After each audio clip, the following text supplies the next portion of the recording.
nothing, got the scoop on lock. Spilling all the tea while it's still too hot. Late Keisha, queen of the plot. Hit that bell, cause the tea don't stop.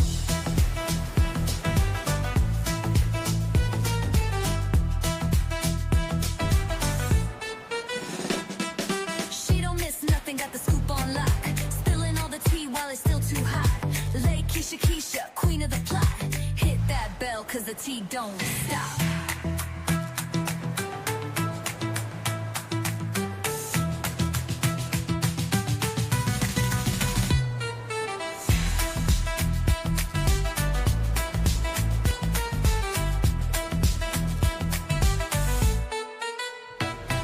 She don't miss nothing, got the scoop on lock. Spilling all the tea while it's still too hot. Late Keisha, queen of the plot. Hit that bell, cause the tea don't stop.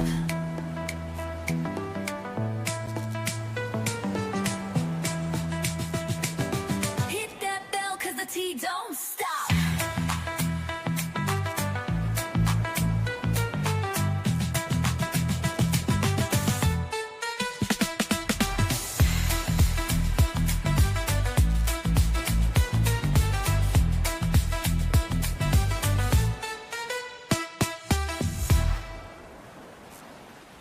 She don't miss nothing, got the scoop on lock. Spilling all the tea while it's still too hot. Late Keisha, queen of the plot. Hit that bell, cause the tea don't stop.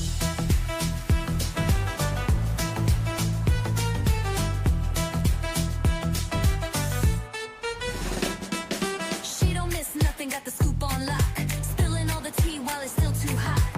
Late Keisha, queen of the plot. Hit that bell, cause the tea don't stop.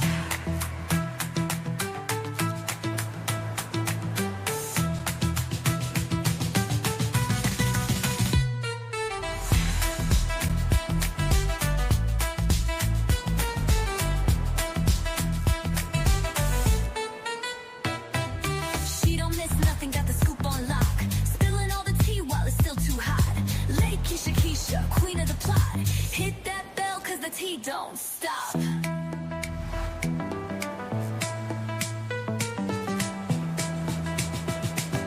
Hit that bell, cause the tea don't stop.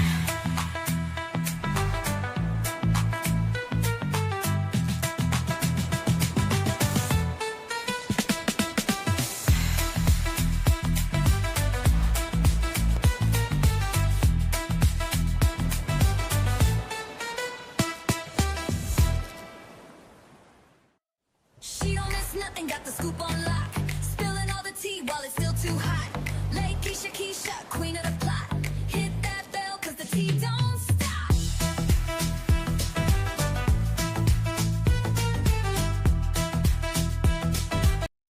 Okay, y'all, I'm back. I feel much refreshed. I think what I'm going to do is moving forward when I do these, especially for this trial, we'll begin in the morning. Then we're going to break when they break. And then each break that they break, I'm just going to log off and then come back. So I think it's better. And then it gives me time to kind of look at what's going on and what, everything has been updated to be, because it's a long time to be on these, lives like this. So we're going to just pick up where we left off. Now I've checked everything with regards to, what has been reported. There is some information, but it's not like a whole bunch. I don't know if I mentioned to y'all before that the information is really delayed. So we get it, but we're getting the information really, really late. But without further ado, let's kind of jump into, what we'll do is we'll just do like we've been doing. We're going to review, what the different sources of information, what they have pretty much said. So let's start with, let's see. All right. So let's start with CNN. So give me a moment. I'm going to share my screen. Let's start with CNN. Now I normally start with, what is that? Twitter, but let's not start with Twitter because we know they don't give us the information as we want.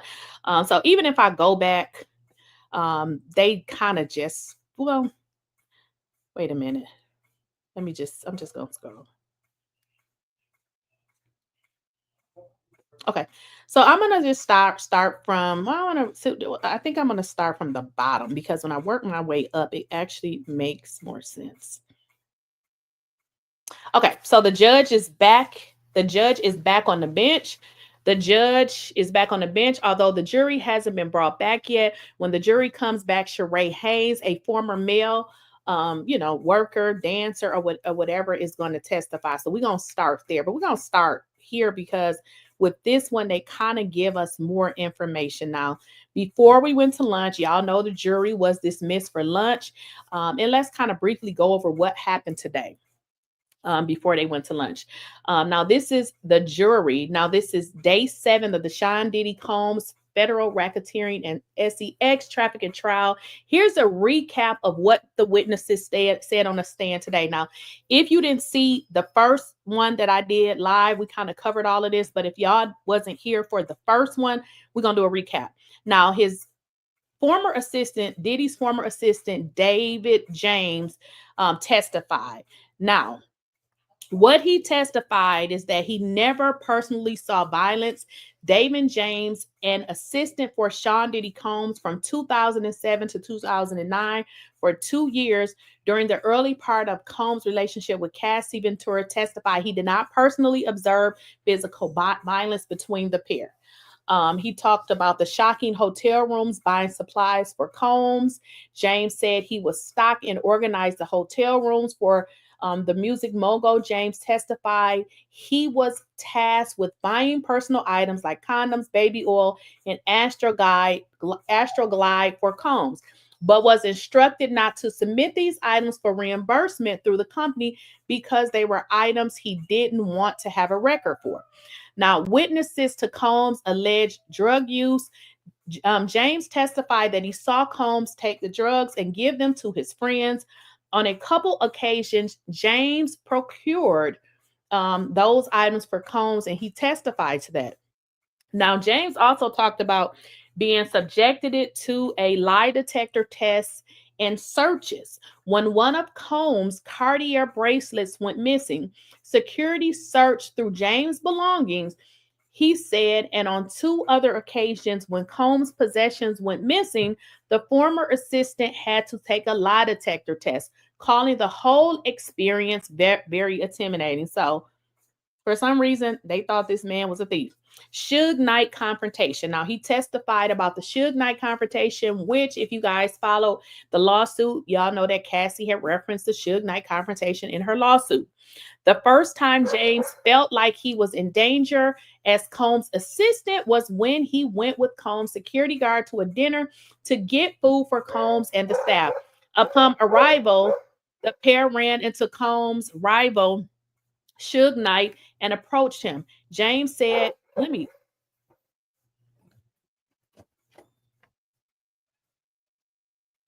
right, sorry about that.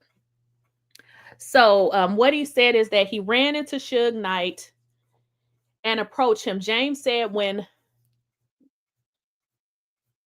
the security guard returned back to Combs' house, the music mogul ordered James to drive him and the security guard back to the diner to look for Suge while Combs sat in the back seat with 3 pow-pows in his lap. James testified when the group got back to the diner, Knight was gone. Shortly after the incident, James gave his notice. He said he left Combs' company in 2009. Now, if you guys were here for the first half, what we talked about was James quit because he said, look, my life was in danger, so I quit. Now, Regina Ventura, which is Cassie's mother, she also testified.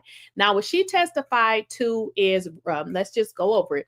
She talked about visits with her daughter. Regina Ventura says she first met Combs in 2006 when her daughter signed with Combs, when Cassie signed to his record label, which was the Bad Boy Records. When the pair started dating in New York, she see her daughter about 3 or 4 times a year. She said when Cassie moved to California with Combs, those visits decreased, seeing her usually around the holidays. Emails about a SEX tape. Now, Regina testified that her daughter emailed her and another one of Combs' employees under an alias name to say Combs was threatening to release explicit sex tapes of Cassie. I did not understand a lot of it, Regina said. The sex tapes threw me. I did not know the other person, but knew that he was going to try to hurt my daughter. Now, we talked about this earlier. Now, she said that she feared for her daughter's safety. Around the same time her daughter reached out about the sex tape threat, Combs reached out to Regina, asking Regina to pay $20,000 to recoup money he had spent on pretty much on Cassie.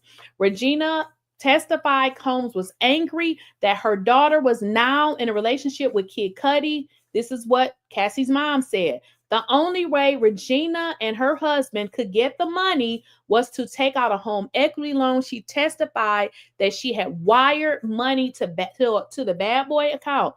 She said 5 days later, the money was returned to her account. Now, she talked about Cassie being beat up and how she wanted to keep the proof, right? So the jury was able to see photos of Cassie that her mom took in December of 2011. Now, this was at her mom's Connecticut home.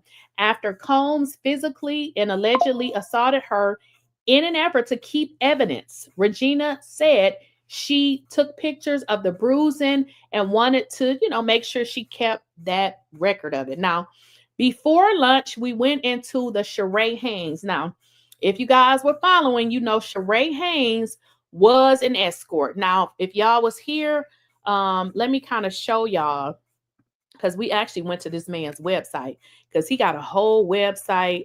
Let's get into his website. Let's see if I still have it up. Okay. So this is Shereé Hayes. Y'all don't be trying to go to this man's website trying to get y'all no stripper or nothing, but this is his website. He is a stripper. This is his website. Now, right before lunch, he actually, he took the stand. And what we're doing is we're going to kind of get back into his testimony. So give me a moment here to get back to where we were. Okay. So Shereé Hayes, who was 51, he testified that he met Combs and Cassie sometime in 2012 when he was working as a dancer. He first got a call from Cassie under a different name requesting his services. He said when he arrived, she told him that her husband liked to create a sexy scene involving the application of baby oil, and that her husband, which was Sean Diddy Combs, eventually would come out and watch. Hayes testified during the encounter, the husband gave directions to, I guess, to Cassie. Hayes testified before the encounter, he was given $800, and afterwards he was given an additional $1,200. So it looks like he made about $2,000. Hayes testified that he didn't know that it was Combs. So he testified that he didn't know that it was Combs. Now, he said, I guess, 8 to 10 interactions. Eventually, on another occasion, when he joined the couple at a hotel, he said there was a TV, like when you walk into places, it'll have they'll use the monitors to kind of advertise stuff.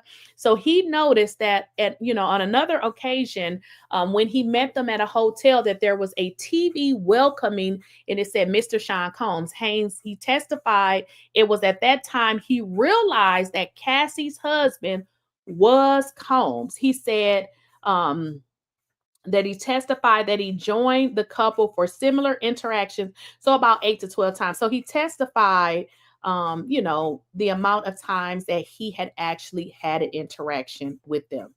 Okay, so we're going to go up and we're going to start from the top because they're back on the bench and we're going to kind of work our way up. So, so that it makes sense. Now, if y'all have questions, feel free to put them in the chat, and also make sure y'all liking the video. I don't go live very much. That's why you see it's kind of low, because the way the algorithm works, if you don't go live, you got to go live before people start to join it. So if y'all can just share the video, that would be absolutely great. If you got questions, go ahead and put them in the chat. But other than that, we're going to pick this right up where we left. Now, the male escort says that Cassie would plan their interactions a few hours in advance. Shereé Hayes, a male escort who said he was hired by Sean Diddy Combs and Cassie, is back on the stand and is testifying about his interactions with Cassie and Combs. He said sometimes he'd meet them on consecutive days, so day after day, but those instances would be months apart.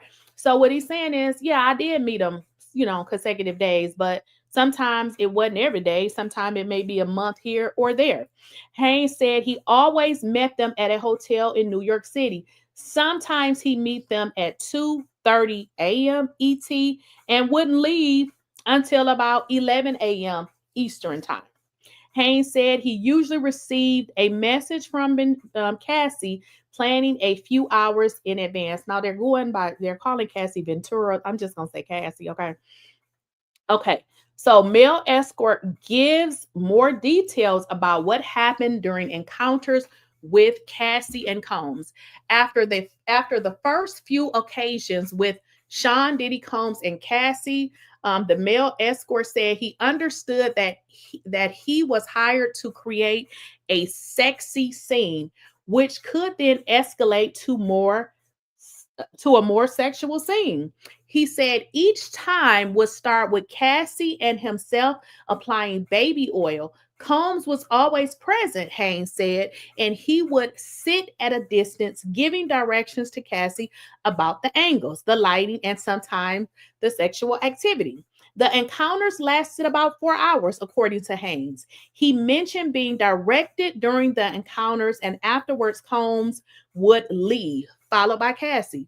Haynes testified that on one occasion when he was having sex with Cassie, Combs threw cash down on the bed. It was startling, Haynes said, and prompted Cassie to ask Combs if he was okay. Combs responded he was fine.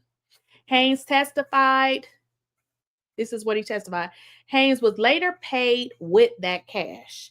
Haynes usually received $1,200 or $2,000 after a session, but said he didn't understand why the amount varied at different times. He didn't ask either. Okay, so if y'all got questions, just put them in the chat. Make sure you're liking the video, and please make sure you are sharing the video, okay? So we're going to work our way up. Now, Cassie didn't refuse Combs' direction. This is what the escort says with regards to the hotel encounters. A prosecutor asked male escort Shereé Hayes if he knew whether Cassie was enjoying herself during the hotel encounters in which Sean Diddy Combs watched him and Cassie. My understanding was we were creating a scene, a sexy scene that was enjoyable to her partner. This is what Haynes testified.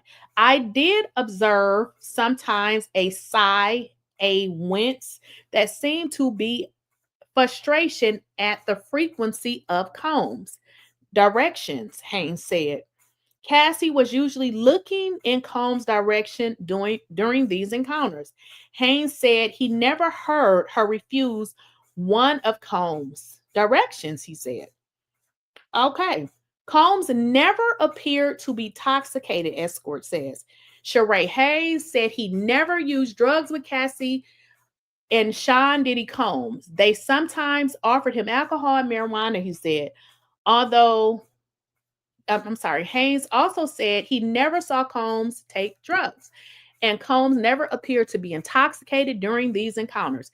Haynes went on to describe the discomfort of a sexual scenario with a woman partner present. So he said it was uncomfortable because, Puffy was there. Sean Combs was there. He said he tried taking medications to help his performance.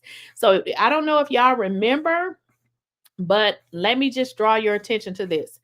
Y'all remember that they said that they would get paid more if they was able to get it up, and then if they wasn't, you wasn't getting paid. So maybe that's why the amount's different. He's like, okay, why am I getting these different amounts? So apparently he has some issues with performance, because he said, hey, it's weird, because this dude is in here, which, I mean, I can kind of understand that. That must be weird that, not only is it her partner, it's a whole dude watching you get your groove on with somebody else.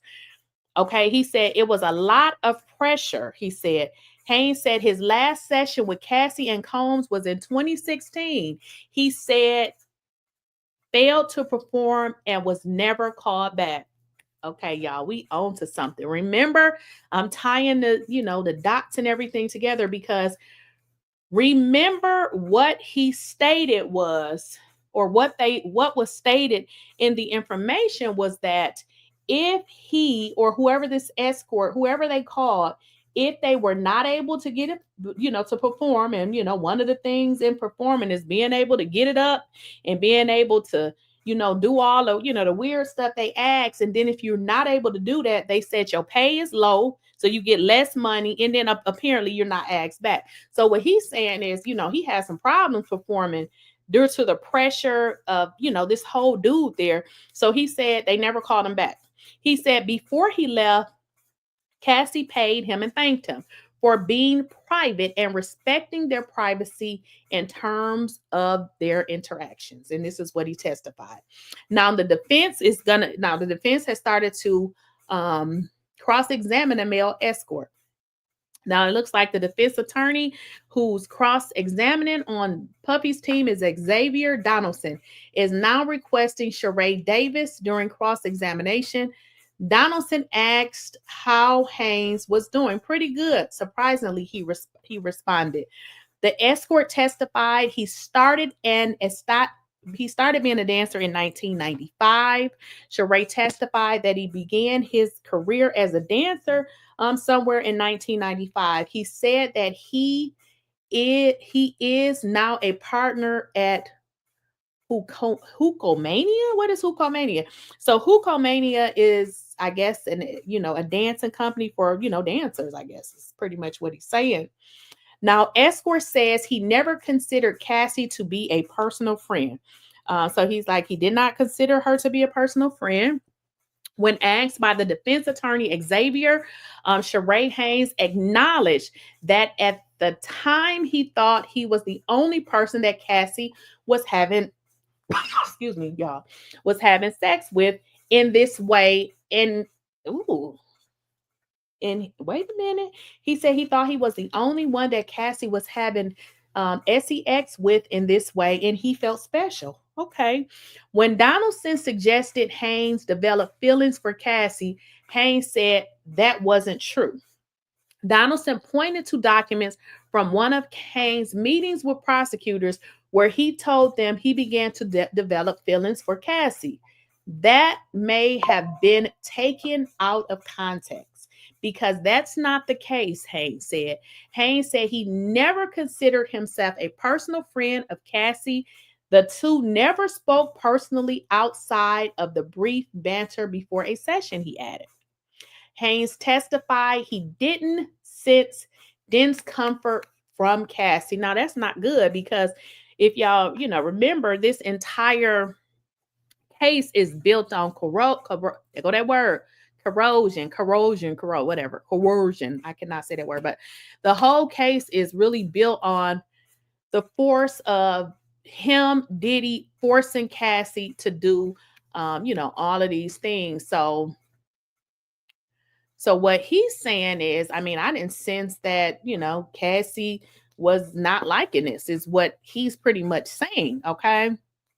Under cross-examinations from the defense, the male escort Shereé Hayes was asked if Cassie Ventura ever appeared uncomfortable during their hotel encounters.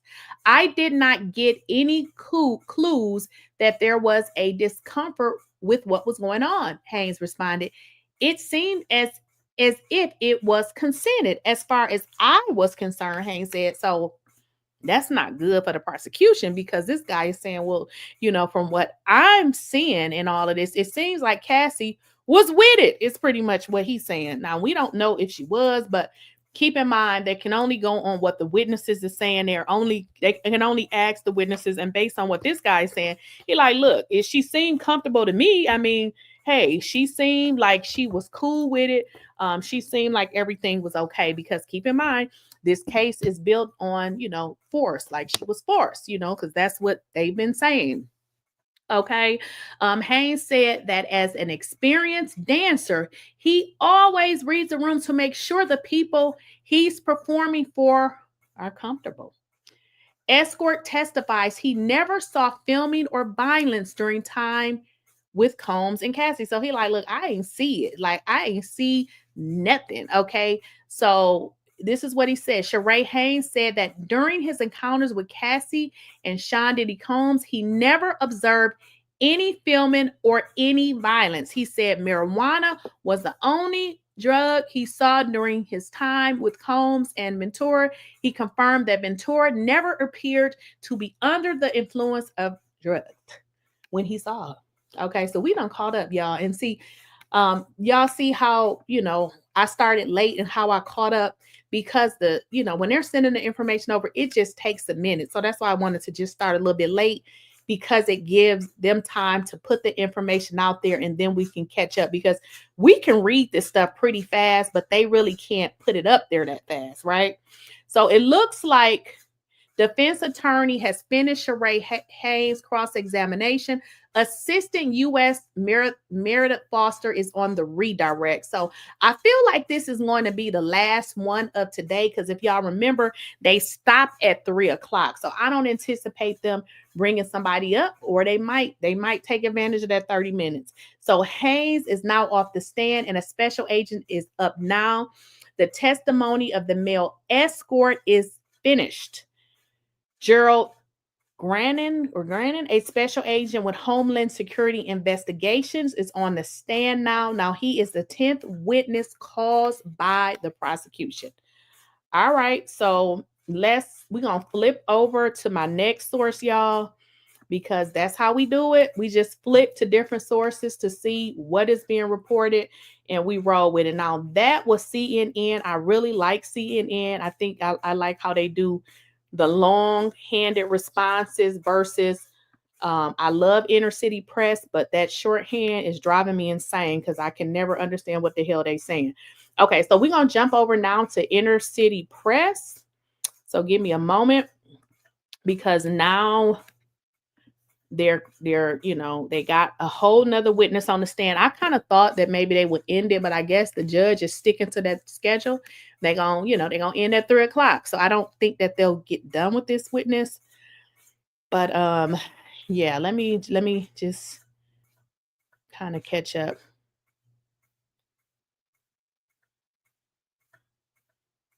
Okay, so this is gonna be interesting, but I'm gonna hop over, y'all. So give me a minute. Let me hop over to something else. Like I said, inner city press, child, they little chicken scratch be driving me insane.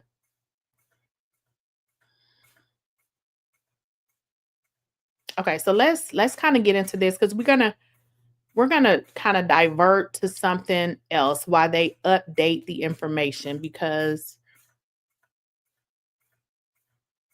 all right, so let's jump into this.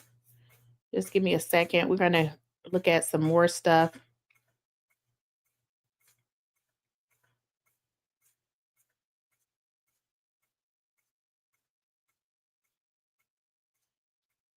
Oh wow. Okay, so it looks like, with this guy, this exotic dancer, it looks like he had what is that, erectile dysfunction. So let's get into that while they, work to get the stuff updated. It takes some time here to get it updated. So let's kind of get into that while they're updating the information. All right. So with regards, can y'all see my screen? Okay, good. So we're doing this live, y'all. So like I said, it doesn't update. It does update, but it takes some time. So let's kind of go back up here.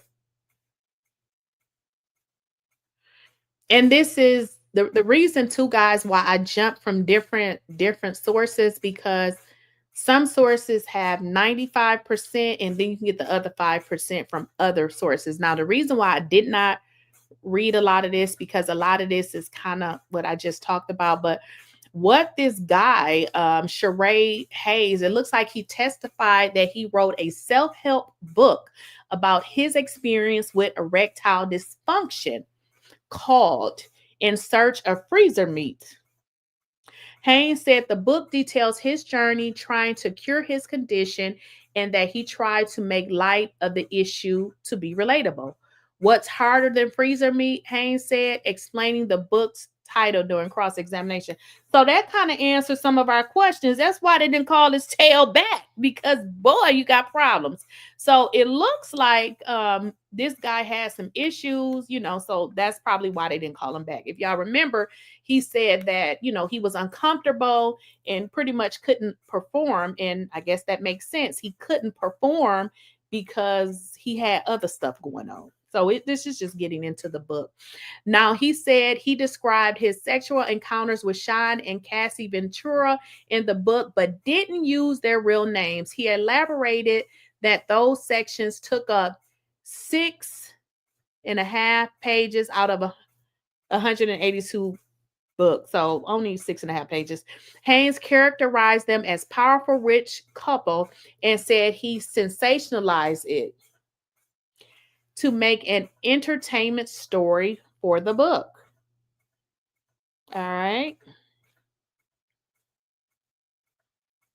Now, this is what is also being reported that he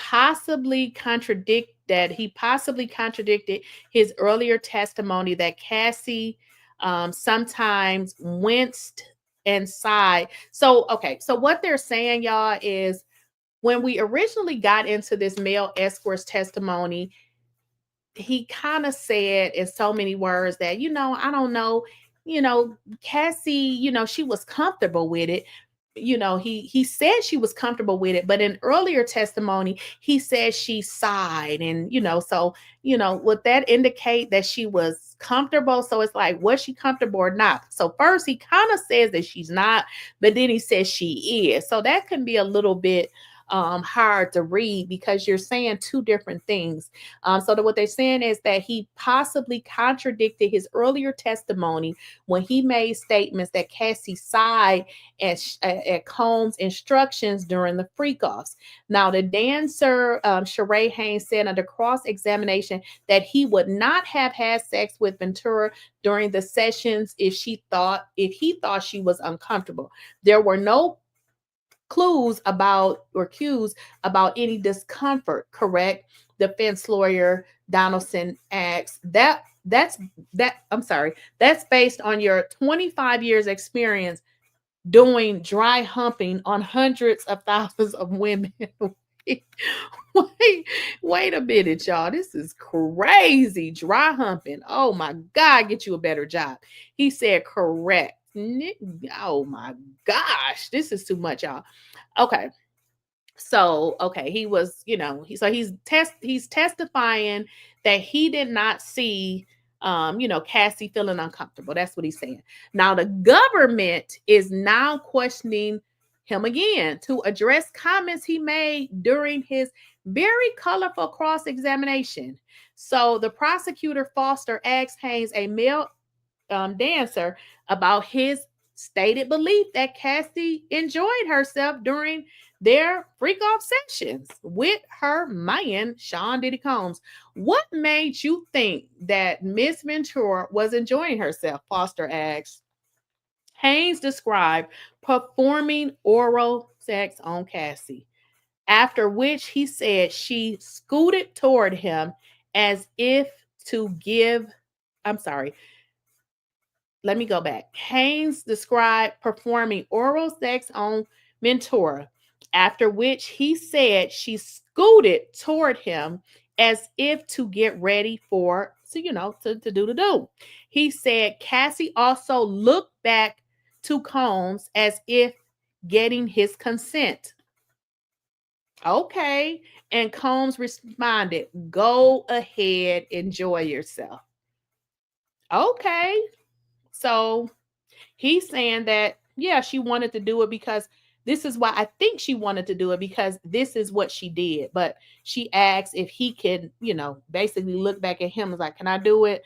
So he said, I assume it was an enjoyable moment, Hayes said. Foster said, if there were any other indications that Cassie enjoyed herself, such as noises, or if Hayes ever had interactions with Ventura outside the freak off, Hayes said he had not. Now, the defense attorney, Xavier Donaldson, homed in on these comments once again. Foster was finished, highlighting comments Hayes made about the heated moment. I had no reason to believe she wasn't engaged. So they're trying to basically say Cassie enjoyed this. This is what they're saying, y'all.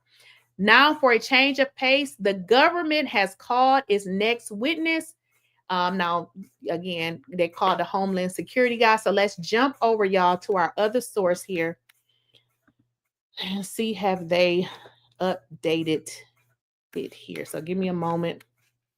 This is very interesting, y'all. Okay, so the special agent is on the stand. Y'all, give me a moment, because I gotta go grab my drink, because my mouth is dry. I don't talk that much, but I guess I am this time.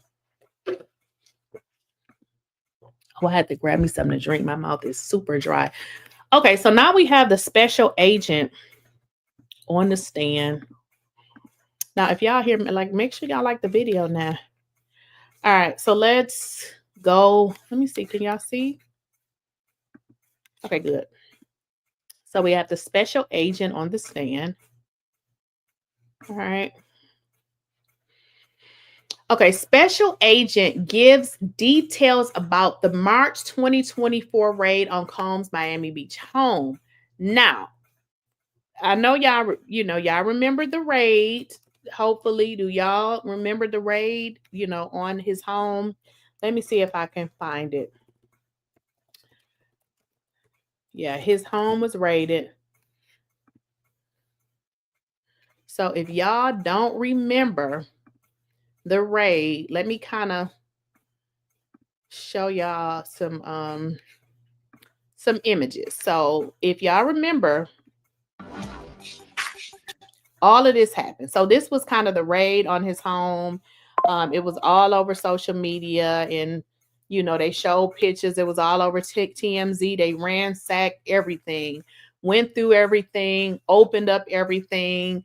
They went all through, ripped up stuff. This was the raid. So if y'all remember, this is what they're talking about. Just want to kind of set the preference there, because I know, people really don't remember stuff, because I don't remember stuff. So let's jump back into the testimony. Okay.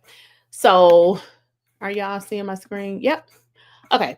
So the special agent, he gives details about the March 2024 raid on Combs' Miami home. Special agent Gannon said he was the special agent in charge on the ground for the search of Sean Diddy Combs' Miami Beach home. Now, y'all remember this happened March 25th of 2025.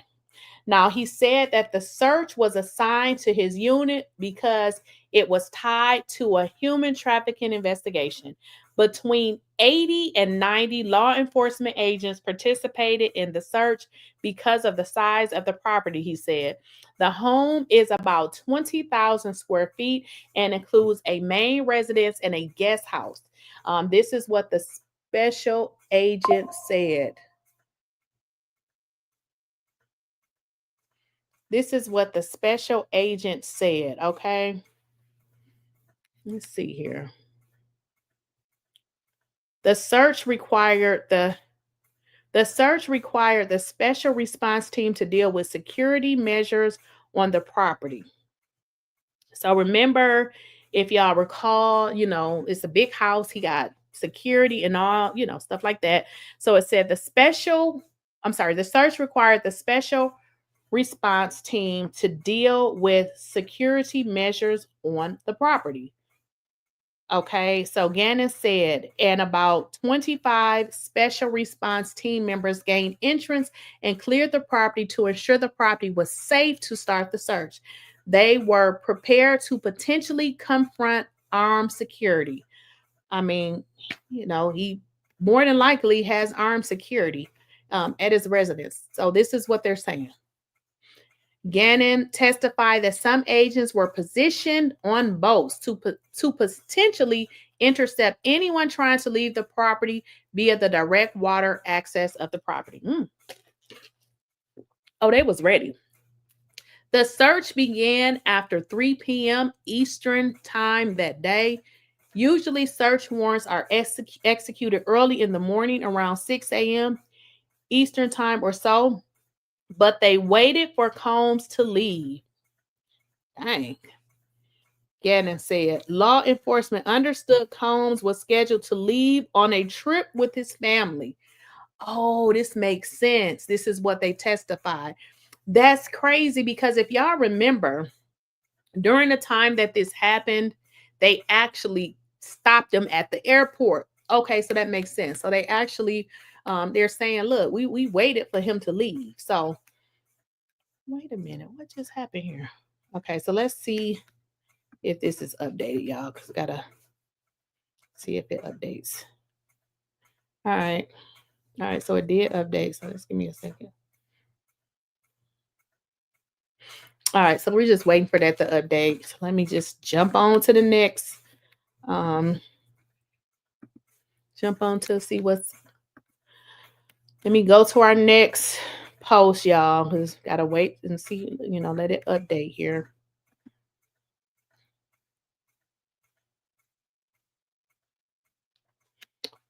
All right, y'all. So I'm jumping over to the next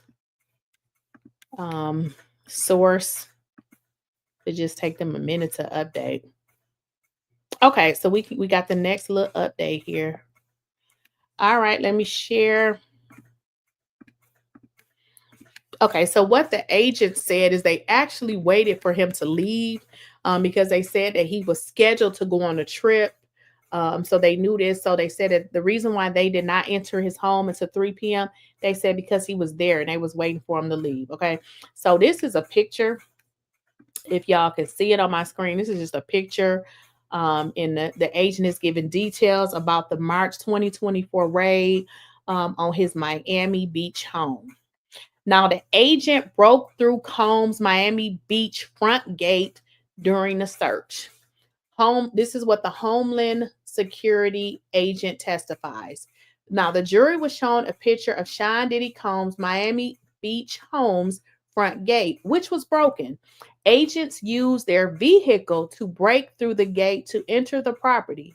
This is what Gannon, a special agent with Homeland Security investigators, testified. He said it was standard practice when conducting a search warrant as the quickest and safest option to be able to get into the property. So they saying, look, we broke into the property because, hey, we're not going to stand there, and be trying to figure something out. We literally going to break through the gate, get it going. And that's pretty much what they did. So he said the quickest way for us to get into this property is to break through the gate.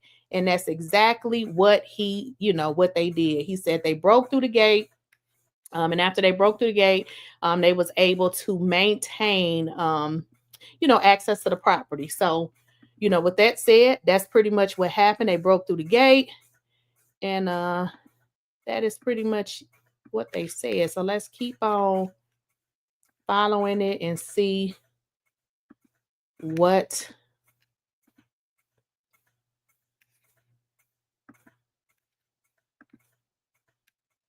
all right, y'all. All right, y'all. So let's keep it going. We're just give me a second as it's being updated.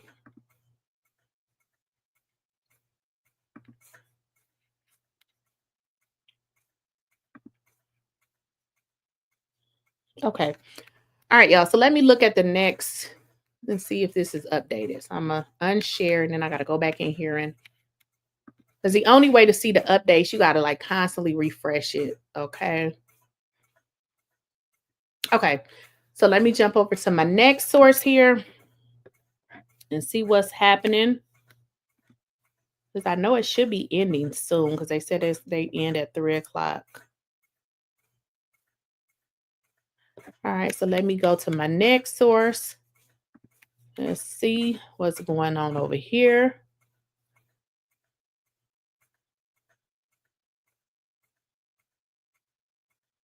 Y'all, I'm just looking, so give me a moment. So what I do is I just jump over to different sources to see what is being updated. So that's what I'm doing right now. Because I have a few different sources, but sometimes they report the same thing, and then sometimes one source will report a little bit more than others. Okay, so it looks like they're kind of slowing it down. So the last thing that's being reported is what he said. Let's jump into inner city press because they're all pretty much saying the same thing because it's kind of late in the day, so everybody is probably caught up. We started a little bit earlier. Okay, even inner city press. Yeah, even inner city press is kind of slowed down because I mean they're gonna wrap it up in like 15 minutes. So if y'all got any questions, put them in the chat. I don't know, if you guys were here. If not, I'm gonna give y'all the schedule. We're gonna tomorrow. I'm gonna start at 8:45 a.m. And then just for everybody in the chat, so I'm gonna start at 8:45 a.m. and I'm gonna end it when they break. Whenever the court breaks, I'm just gonna end it because that's gonna make more sense. And then once the court ends, once they end it, whenever they start back up, I don't know. I think it's been more like maybe like 11 something. And then whenever they start back, then I'll start. And then normally they take thank you, Kay. And so normally I know they do take lunch. Was it at 1 o'clock? I think it was at 1. So let me kind of give y'all tomorrow's schedule. Tomorrow I'm gonna start at 8:45. If they take break at 11, then I'm just gonna end it and then I'll come back after they come back on. Because what I noticed too is when I start, like this is like my first day really covering it.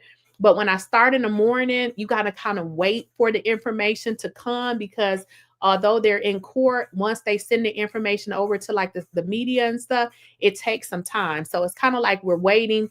But then what we'll do is we'll pick up on the ending of today, and then we'll kind of work our way up. Now, what we'll do in the afternoon, if we're waiting for them to kind of like give us new updates, we'll just go into the last thing that they talked about. But let me just see if they updated it. So let me look and see. Because this is kind of the only way you gotta you gotta go back out and refresh it. So let's see what they are saying now. Let's see, y'all. Let's see. Okay, so they got to look. Okay, let me get into what they're saying now. It look like they got some little updates.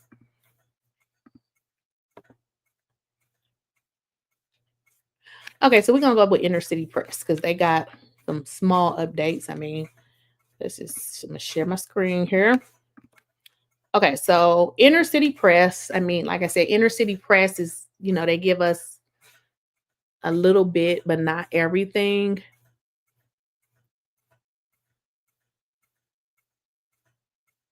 Oh, wait a minute. Oh no, I'm sorry, y'all. They ain't gave us any updates. This is everything that we've already read, so we still waiting.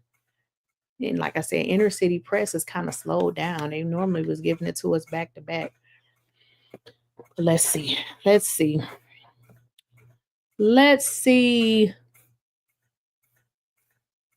I don't know. I'm kind of thinking now since it's getting toward the end of the day, everybody is slowly updating this because I don't really see any more. I know he's still on the stand. Okay, we got another. Well, no, that's the same one. Okay, so they're still reporting the same one. The safest way to enter the gate was to break it down. They have not updated anything since then. Let's see now. Let me check some more sources.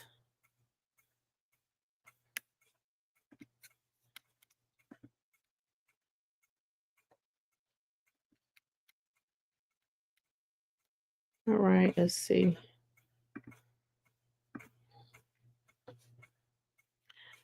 All right, no, they haven't updated anything.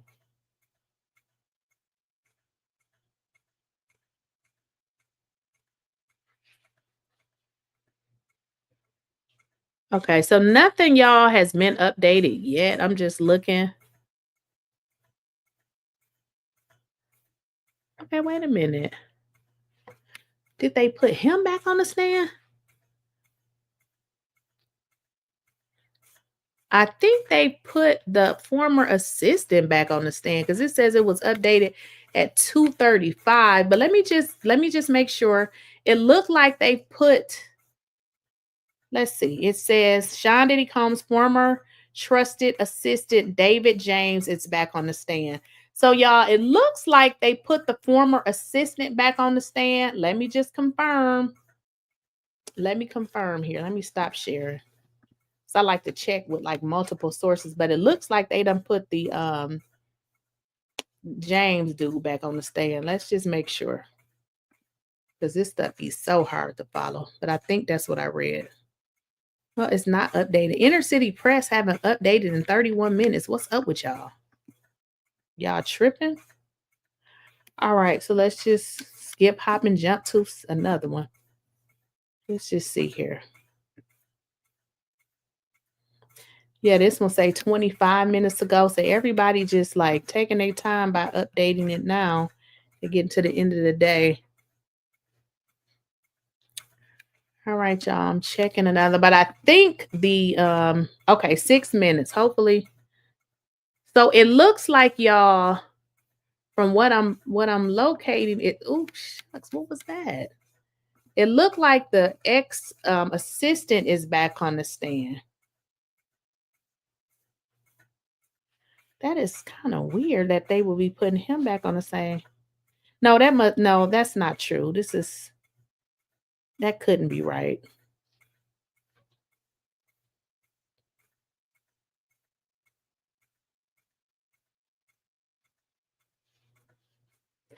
All right, y'all. So we gonna just look, and let me see if I can find anything else because I don't see anything updated right now. It's kind of getting a little slow, so I'm just gonna check some other.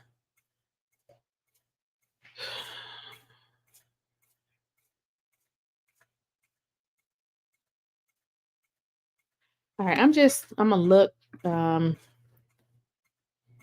just gonna look and see what else I can find.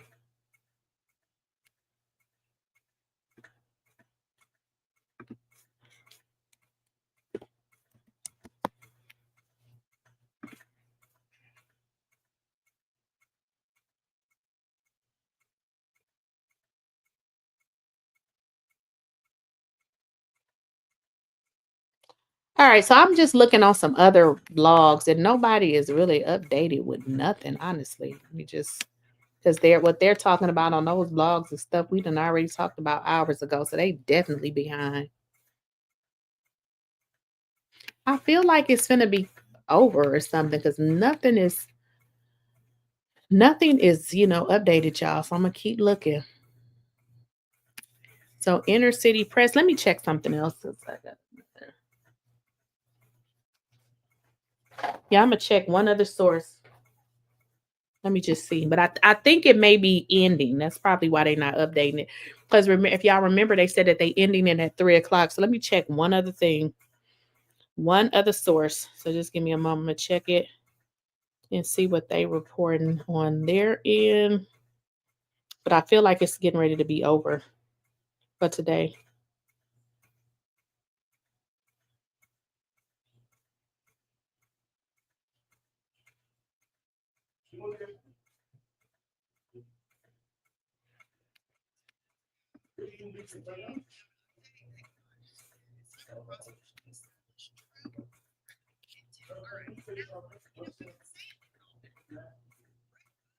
Okay.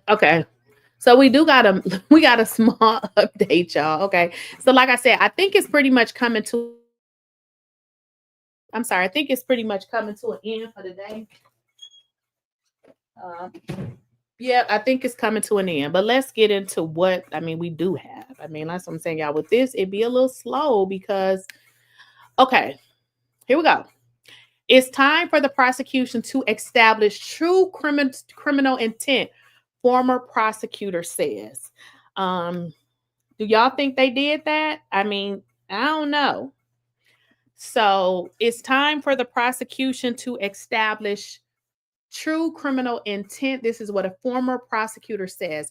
As day 7 of the Sean Diddy Combs federal racketeering and SEX trafficking trial continues, criminal defense attorneys and former prosecutor Mark O'Mara says he expects the federal prosecutors to start making the case that Combs was the puppet master behind the drug-fueled SEX performances that he calls the freak-offs. What the prosecution has to present, and they're starting out quite slowly, I agree, in my opinion, is getting to the SEX trafficking. Now, I gotta agree, getting to the control over people, whether it's the escorts, the SEX workers, and of course, Cassie. This is what O'Mara told CNN. If they don't get to the SEX trafficking, they don't get their conviction, he added. They probably need to move on from this and start tying together his control of other people as well. Shereé Hayes, which is the escort that we've been hearing from, a male escort who said he was hired by Combs and the music mogul's then girlfriend Cassie, testified today that Combs never appeared to be intoxicated during their encounters, and said multiple times that Combs was giving he and Cassie directions throughout their sexual encounters. It is done by the prosecution to try and preempt the defense argument that Combs was wasted. I think that the prosecution is trying to do, I think what the prosecution is trying to do is say, no, he knew exactly what he was doing. He was, in effect, the puppet master of everything that was happening around him, O'Mara said. The essence of their charge of racketeering is he was planning all this. He was orchestrating all of it, O'Mara said. While we have it with the testimony of that Miss Cassie was a little bit maybe with the testimony of the SEX worker, we don't have the true criminal intent and yet need to get it. They want this jury to say he's a SEX trafficker. So pretty much what they're saying, and I mean, I've been getting this. I don't want to say that the man, so here's the deal, because I'm not never saying that it's okay to be beating on nobody. And especially you bigger than a woman, you stronger than a woman. You should not be doing that. Now, we all know he should not have been putting his hands on nobody, right? And then we see him on camera. Dude, you cannot deny that. But the problem is, y'all, they didn't charge him with that. So it's like, we seeing him beat this woman to shreds. Everybody's saying he beat her, but they didn't charge him with that. I don't know if it's the statute of limitations or what, but because they didn't charge him with that, it's like we seeing it, and it's like you can't even say, okay, you guilty of that. So pretty much what they saying is, y'all not really making y'all case, because even with this guy on here, he said, yeah, but he don't feel like, Cassie was being forced. You see what I'm saying? We got to make a strong case of force is what they're saying. So they like, yeah, we hear it. We understand that this stuff is wrong. But what they saying is, you need to prove to us that this dude is a SEX trafficker. I get it. I'm with it. I mean, I hear everything else, and don't get me wrong. I do hear that he is a horrible person, because this is what all of this is saying. I mean, not saying he a good person, but they not really making a solid case. Now it's saying right now, this was updated 3 minutes ago. It says jury sees parts of the AR-15s found in Combs' master bedroom. Now, I mean, I don't know what to say, because I don't know that this is even relevant. I mean, he had AR-15s. I mean, so that's what they're talking about now. So jury is seeing, these pictures. So the jury saw photos of items found in one of his closets. This is in his master bedroom. of Sean Combs of his Miami Beach home. Law enforcement agents, they raided his home, remember, in 2024, March. Special agent who was on the stand testified that the agents found platform high heels, sex toys, baby oil, personal lubricant, lingerie in his closet. They also found upper and lower receivers of AR-15s, which are parts of the weapon. This is what the special agent said. He also said that the team was not able to determine the maker of one of the AR-15 rifles that was recovered in the closet.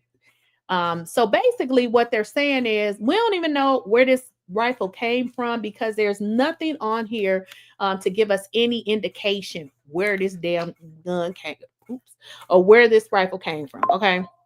Sitting on the witness stand, the special agent held up the evidence bag, which was holding the AR-15 upper receivers, and he it says Gannon put on rubber gloves and held up one of the upper receivers for the jury.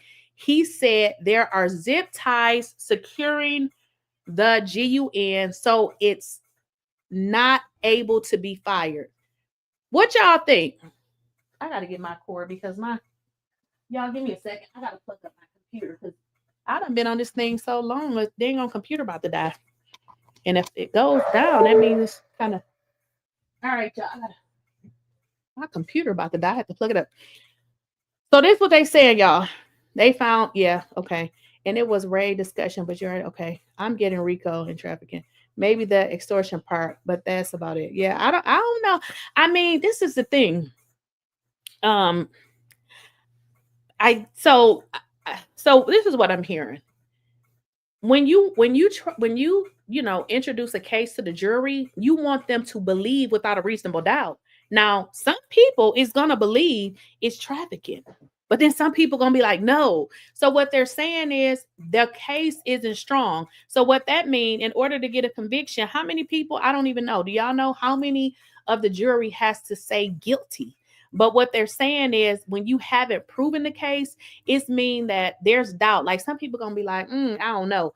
But I guess what they're saying is it's not proven beyond a reasonable doubt. I think that's what they're saying, because I believe some people will say, yeah, he did it, but then some people gonna say he didn't do it.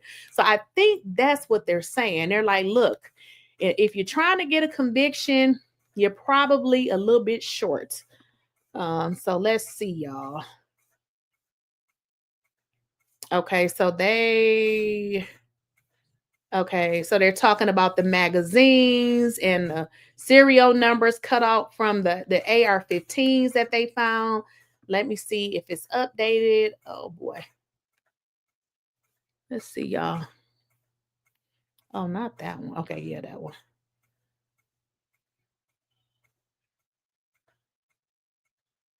Okay, so it says jury shown photos of items in Combs' master bedroom. Okay, we talked about that. All right, we talked about that.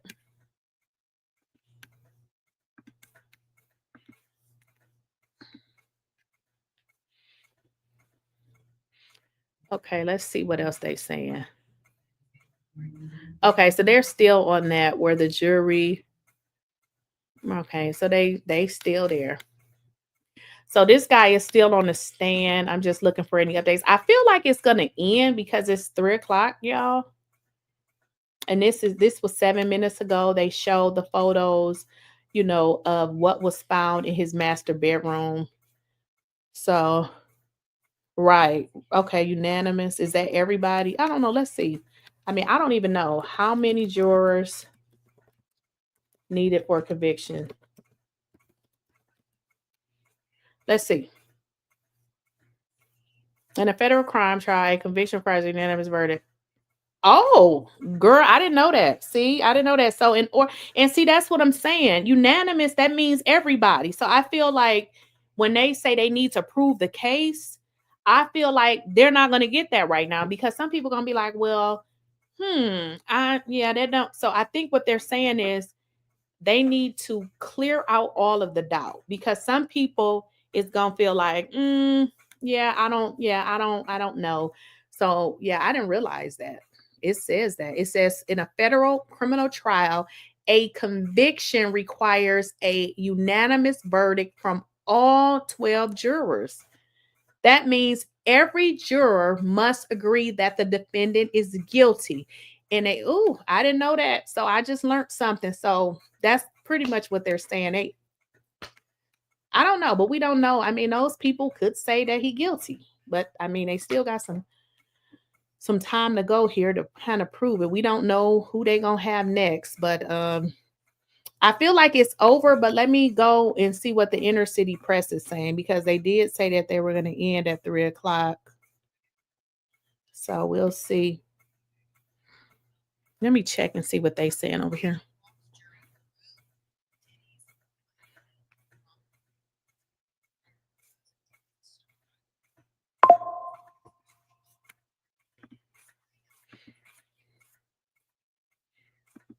All right, y'all. We just looking here to see where are the one new update. Let's see. Oh, that was 13 minutes ago. So I mean, they're still reporting the same thing. I can kind of show y'all this. So let's see here. I feel like it's going to end soon, because if I look at pretty much all of, the resources that's like updating, it says, prosecutors brought up photos of Combs Star Island home as FBI special agent, Gerald Gannon explained how agents executed we already read that.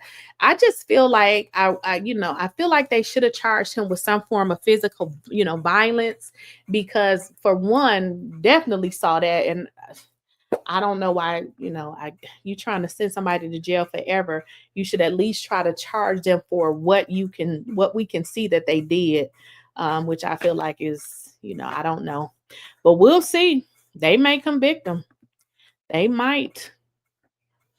Let's see. But we don't got no more updates, y'all. I'm looking. Oh, we do. We got one 58 seconds ago. Okay, so I guess they finna break soon, because this says that they asking for 2 more exhibits. I shouldn't say break. I think they're gonna do these 2 more and be done. Okay, so the next little update is, let's turn to 2 more exhibits. What are these? So the AUSA, which is the government prosecution, is asking the agent, what are these? So the agent is explaining. He said, this is ammunition that we found. The AUSA says, and these platform high heels, how high are they? The special agent says 7 inches. And AUSA says, this may be good place to break for today. I knew they was going to be done. So I don't know about y'all, but I don't know if this man having high heels in his house is proving anything, because I mean, if I didn't find out anything else from this, I know that he is a SEX addict, and I know, that he puts his hands on people. Now we know that part, but I don't know if they prove the SEX trafficking. Now, being that, he like to have SEX, he may have a couple pair of women's heels in his house. I mean, I don't know that they proved anything with that, but it looks like that they are done. I'm just looking at another source here. Yeah, this is awesome. So yeah, I'm just gonna keep looking just to make sure, but make sure y'all, y'all back at tomorrow at 8:45, or you can come at 9 or whatever. But let's just see what they're saying. But I think they're done for today. Okay, yep, they're done. Yep, they're done. It says judge break for today. So they are done. They're done. It's over for today. Like I said, I will see y'all tomorrow. Y'all make sure y'all tune in tomorrow between 8:45 and 9, depending on when they start. And then, like I said, we'll break, because if I just break, then that gives me a break to come back, go to the bathroom, get some water, and then we'll start back up. And thank y'all for being here. Who we got in the chat? Thank you, Kay, for being here. Who else we got? I can't see who else. Harper Blue. I can't really see everybody. I can only see the people who's actually in the chat. So if y'all got some suggestions for tomorrow, let me know. What suggestions do y'all have? Anybody got suggestions? If you do, put them in the chat. Anybody? Kay, you got some suggestions? Harper, you got some suggestions? If so, put it in the chat or forever hold your peace. Y'all got some suggestions? Go ahead and put them in the chat. Otherwise, we're going to end this soon because it's pretty over. It's pretty much over for the day. Well, if y'all don't have nothing else, I will see y'all tomorrow at about 8:45 a.m.